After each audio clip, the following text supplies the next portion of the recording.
Alrighty, welcome back everyone. We just talked about the players and the coaches under the most pressure as we head into this week. Quite a bit of it to go around, but a lot of it is up there in State College, Pennsylvania. Definitely something to watch as those two head coaches might just need the win to keep that job. I know it sounds crazy, but a huge one up there in State College. But let's get into a little bit of a whip around to all of the games we hadn't had a chance to get to. It is week 10. I don't know why I put week 9, but apologies for that. It is week 10. We're heading into a huge one this upcoming weekend, but let's get into a couple of games that have already happened. And we'll start with Louisiana, Texas State, and we'll start with Keon Martin, Keon Martin is a Louisiana cornerback. He had a very scary moment in the game earlier this week. He was taken off the field and a stretcher was taken to the hospital. He has been discharged. It was a very, very scary moment, but it seems like he is on the way to recovery, hoping for the best for him going forward, obviously, but definitely a really scary moment that kind of puts into perspective what this game is and a lot of the different dangers of it. So hoping for the best for him and his family, but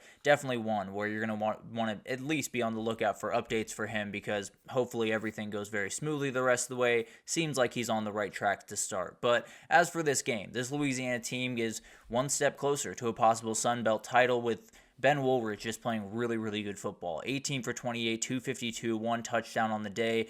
Jelon Washington is a beast at running back. And one of their top wide receivers, actually, is a former top quarterback in the recruiting class of 2019. Lance Lejeune is a very talented player. If you watch this show, QB1, you remember that player. He is on Louisiana now. He's a very good wide receiver for that team. So this is a very fun team for Louisiana. They very badly needed this win. It could have gotten Texas State back into the hunt. It is probably officially knocked Texas State out, and they're going to have some huge ones coming up. They still have Arkansas State, South Alabama, UL Monroe, but they have every ability to run the table there, get to a Sun Belt title, and possibly be a 12-1 team at the end of the day. And I don't think they're in the CFP race, but who knows with all the craziness that could happen.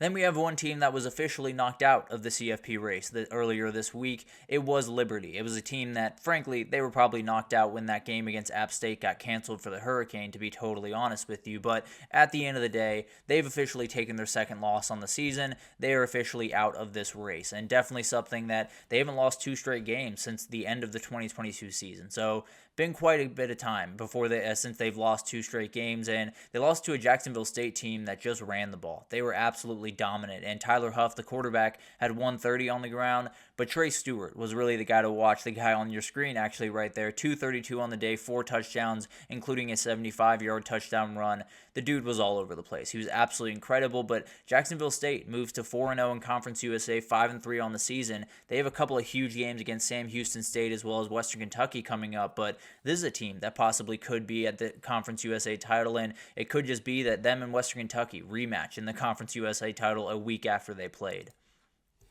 Then you got Tulane Charlotte. This one went down last night. Tulane gets a relatively comfortable win. It wasn't all that comfortable in the first half. Did not play the prettiest first half in the world, but outscored Charlotte 24-0 in the second half. Had a pick 6, had 2 forced turnovers on downs as a defense, and if you're getting that from this defense, you're going to have a lot of success. And then on the offensive side of the ball, if you have not watched Mekhi Hughes yet, you're going to want to watch Mekhi Hughes. He is a very, very special player and one of those guys that if you don't get to see him now, it might be a while before you get to see him again. He's a very, very talented player and so much fun to watch over there in that Tulane offense. He topped 100 yards for the 6th time this year on earlier this week or yesterday. Definitely a beast and someone that could be in this could be a part of a CFP run for Tulane towards the end of the year because they're going to need a little bit of help. But they could end the season with wins over Navy, Memphis at the very end of the year, Army in the American Championship,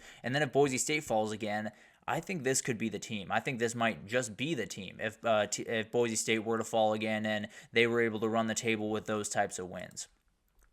Then we got that Boise State team. San Diego State comes to town to Boise for a huge game, and San Diego State is really just looking to shock the world here. They're 3-4 on the season. They're 2-0 in conference, so they have every ability to win this game and possibly be in the conference, the Mountain West Conference race down the stretch of the season. They would be 500 on the year, but at the end of the day, you'd be 3-0 in conference and be in a relatively good spot going forward. Now, their defense does give up 175 yards on the ground per game. So you're going to have a tough time against this Ashton Jeanty kid because he is an absolute problem. The question is, can he catch Barry Sanders? That's going to be the big question the rest of the way. If he wants to break it in the regular season, he's going to have to get over 250 yards per game. I know that sounds insane. That's because what Barry Sanders did was absolutely insane. If he gets into the conference championship and only has that, it's about 209 per game. If he goes a little bit deeper into the playoff, then obviously he has a little bit more time. But if he puts on a show here, if he gets 250 yards, even maybe 300 yards, we have seen it from this kid, it could be one of those days where he is right back into the hunt to break that Barry Sanders record, and everything for the Heisman becomes very real for this Ashton Jeanty kid. Then you got Memphis at UTSA, and this is a huge one over in the American because Memphis, as low as I was on them early in the season, they're a 7-1 team. They only have the loss to Navy, a team that is kind of in a weird spot with Tulane coming up with a couple of big-time games on the road. It's going to be really interesting to see how they end the season, but Memphis, right now, they're 3-1 in conference. They do have Tulane to end the year. UTSA has every ability to go in there and make it just a little bit ugly. For Memphis, Seth Hannigan has been rolling right along. Really, since that Navy loss, they've been really playing really good football, and they could be sitting at 11-1 at the very end of the year, having beat Tulane, going to the American Championship against maybe Army, maybe Navy, who knows. Getting that win could put them in a very good place for the CFP. It definitely is one of those things where all of these teams likely need Boise State to lose a game the rest of the way, but the door could definitely be open in a second, no doubt about that. And then this is a game where it could be very tough for UTSA to just handle Rock Taylor, to handle Demir Blankopsy, to handle Kobe Drake, a lot of really talented guys. And I think this is one where Memphis just kind of rolls in, continues the momentum, and hopefully continues that roll towards the CFP possibly berth. Then you got UCLA, Nebraska, a huge one over there in the Big Ten. One that, if you look at that over-under, it is not going to be a high-flying game by any means. These two teams are going to run the ball. They are going to keep the ball on the ground. Now, UCLA does like to throw the ball quite a bit, actually. It's not necessarily that they are a ground-and-pound team.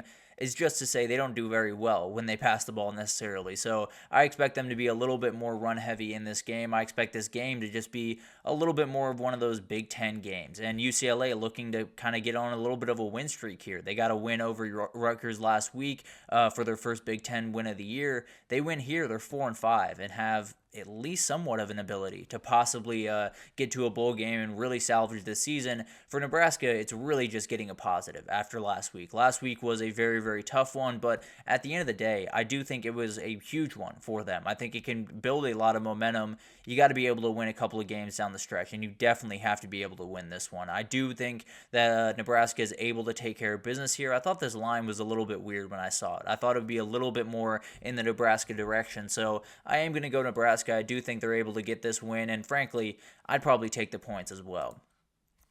Then you got Wisconsin, Iowa, a really interesting game over there. You have two 5-3 teams. They're 3-2 in conference. Probably not in the conference race necessarily unless craziness happens up top, but they have every ability to make things interesting and at least make things tough for a lot of the teams up top. But for Wisconsin, they're coming off a very tough loss that they probably think they should have won. You know, that Jalen Reed interception just changed absolutely everything. If they're able to avoid that, even just that in and of itself, I think that game looks a lot different, and Wisconsin's possibly able to win, kickstart their season, but at the end of the day, you came out on the wrong side, and now you got to go on the road to a really, really tough environment, a really tough team. And then for Iowa, you had a little bit of a quarterback change this past weekend that we'll talk about a little bit later. They've scored 40 points twice this year, which sounds absolutely crazy, but I think this one's going to be a little bit more of a battle. I do think it's probably Iowa's game to win, but it's going to be really interesting. I like this Wisconsin team. I'm a little bit worried that some of the stuff we saw was, I don't want to say a mirage, but playing some teams that are a little bit inferior to them. Definitely will be interesting to see what they can do against a team that's relatively, at least, on even footing with them. And then finally, you got TCU at Baylor, a huge one in the Big 12, and one that these two teams are really just gearing up to be spoilers the rest of the way. And one of those games where I think this one could get crazy. You know, you have these games that could be up or overtime potential, have two overtime potential, get a little bit crazy. This would probably be at the very top of my list. I think this is going to get a little bit weird over there in Waco and definitely be one of, not a place that it's weird to get weird in Waco, but at the end of the day, I do think this is going to be a really interesting game. TCU is a team that is really just looking to get things kickstarted. I think since that 2022 season, Sonny Dykes has been looking for that big thing. They've been looking for that great end of the season that puts them in a really good spot. If they win here, they have a good chance of going 8-4 this year, putting themselves at least in a spot where you can kind of kickstart things as you head into 2025, possibly get a couple of big-time transfers, and then head on your way. And then for Baylor, it's still about keeping Dave Aranda's job. It's still about saving that job that is still relatively in flux. I do think he has the ability to, if they're able to win this game, obviously, I think he's able to keep that job, but I do think it's one of those things where pretty much week to week, they're going to have to handle business. If they're not able to here, it could get a little interesting. I think I'd lean TCU in this game. I think it's going to be really close and kind of a battle, but I think I'd lean towards the Horned Frogs here. It's going to be an awesome week with so many different games that are going to be worth watching. Obviously, Ohio State, Penn State is going to steal the show, but there's tons of others that are definitely worth your time, and hopefully you just found a couple of them there. But let's take our third break here, and when we come back, we got to talk about my best bets for this upcoming weekend. There's quite a few that I want to get on the record, and definitely some that I think are a little bit ambitious, but I feel pretty good about them going into this one.